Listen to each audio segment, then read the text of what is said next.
नमस्कार सबैजनालाई। आज हामी कुरा गर्दैछौँ क्लास 12 फिजिक्सको मिलिकन्स ओइल ड्रप एक्सपेरिमेन्टको बारेमा। यो हाम्रो चाहिँ मिलिकन्स ओइल ड्रप एक्सपेरिमेन्टको एरेन्जमेन्ट हो।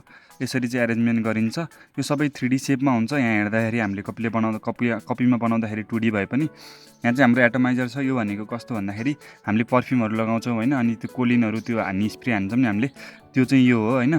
क्लक ओइल चाहिँ किन युज गरेको भन्दाखेरि यदि हामीले वाटर युज गऱ्यौँ भने वाटरको ड्रपलेट्सहरू चाहिँ हामीले सानो बनाउन मिल्दैन, अनि हामीलाई चाहिँ यहाँ सानो चाहिएको हो कि किन भन्दाखेरि हामीलाई चाहिँ यहाँ सानो ड्रपलेट्स हो भने हामीलाई आयोनाइज गराउन सजिलो हुन्छ। त्यही भएर हामीले सानो ड्रप्स चाहिएको, अनि त्यो चाहिँ हामीले चाहिँ यो ओइल ड्रपबाट बनाउन मिल्दैन।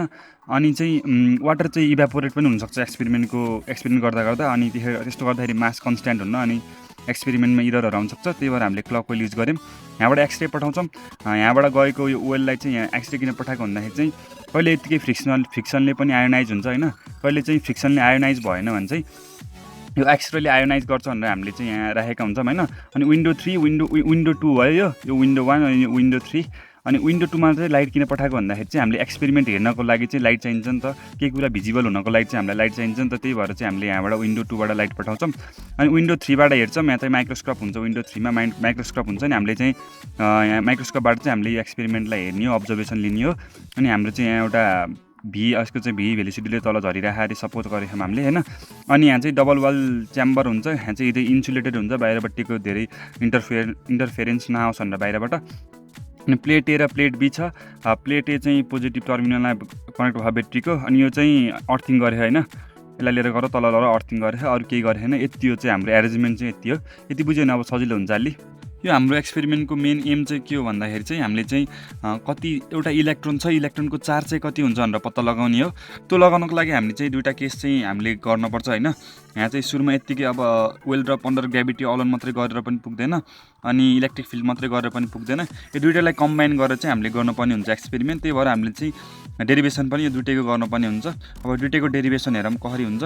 मिलिकन्स ओइल ड्रप एक्सपेरिमेन्टलाई बुझ्नुभन्दा पहिला चाहिँ हामीले चाहिँ बुझ्नुपर्ने कुरा भनेको चाहिँ त्यो हो। भिस्कस फोर्स भनेको चाहिँ 6πr, यसको नाम चाहिँ इटा भन्छ यसलाई होइन।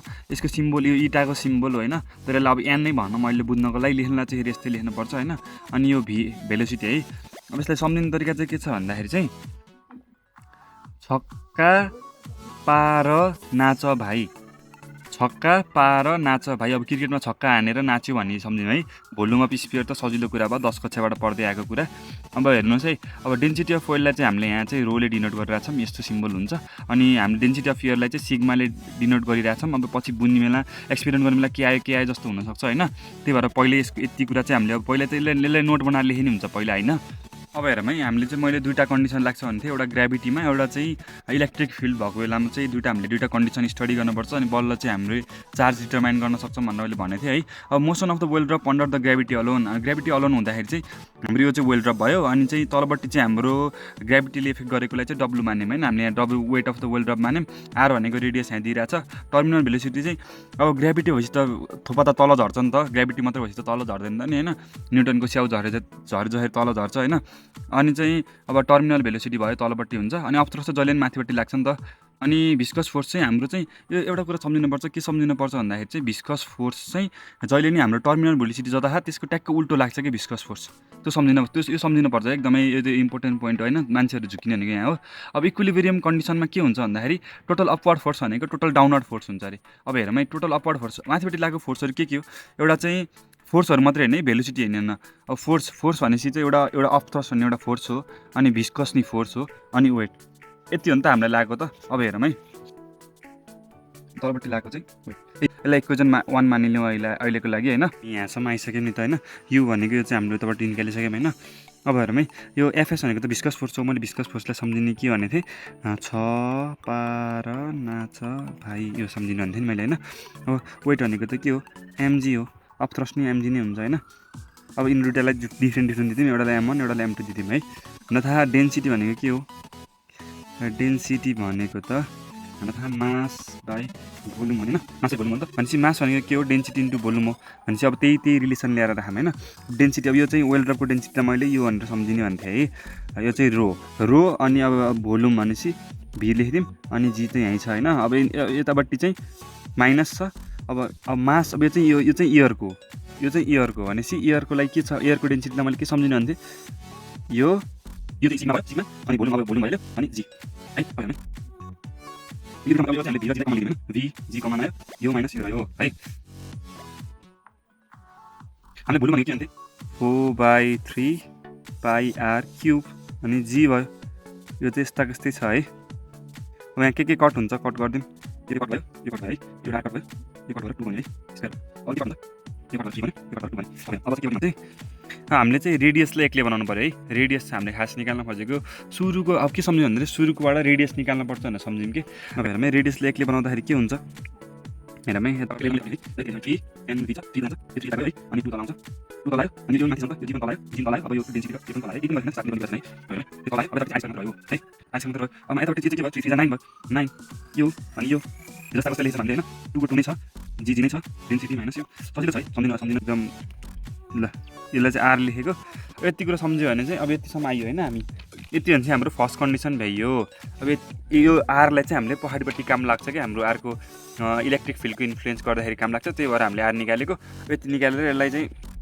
माथिपट्टि चाहिँ हामीले त्यसले एउटा 1 माने हामी यसलाई 2 मानिलियौँ है यतिसम्म भयो है हामीले भर्खरै हेऱ्यौँ motion of the oil drop under the effect of gravity alone अब हामीले हेर्दैछौँ in the influence of electric field अब हेरौँ है यहाँ के हुन्छ भनेर हामीले एउटा फ्री बडी डायग्राम हेरौँ के हुन्छ भन्दाखेरि अब हाम्रो चाहिँ तलबाट चाहिँ तलपट्टि छ नि यहाँबाट चाहिँ एउटा इलेक्ट्रिक फिल्ड हामीले लगाउँछौँ हैन अब इलेक्ट्रिक फिल्ड लगाउँदाखेरि चाहिँ यसको टर्मिनल भेलोसिटी जुन छ त्यो चाहिँ माथिपट्टि हुन्छ मैले के भनेको थिएँ नि टर्मिनल भेलोसिटी जता त्यसको ट्याक्क उल्टो डिरेक्सनमा चाहिँ हाम्रो भिस्कस फोर्स लाग्छ भनेपछि अघिल्लोचोटि हामीले एफएस मात्रै मानेको थियौँ अब यहाँ चाहिँ एफएस2 मानौँ है भिस्कस फोर्सलाई अब यहाँ यसको रेडियस भइहाल्यो इलेक्ट्रिक फिल्ड माथिपट्टि लगाइरह अफ्रोज चाहिँ जहिले पनि के अरे माथिपट्टि लाग्छ अनि वेट चाहिँ जहिले पनि तल लाग्छ है अब त्यो भयो अब हेरौँ है इक्विलिब्रियम कन्डिसनको लागि के हुन्छ भन्दाखेरि चाहिँ माथिपट्टि लागेको फोर्स के हो यु र एफई हो यु र एफई आयो अनि तलपट्टि लागेको फोर्स चाहिँ भिस्कस फोर्स र वेट हो अब दुईटालाई लेखियो हैन अनि हेरौँ है एफई भनेको अब एफईले एक्लै बनाउँदाखेरि चाहिँ अब यहाँ एफएस2 त यहीँ छ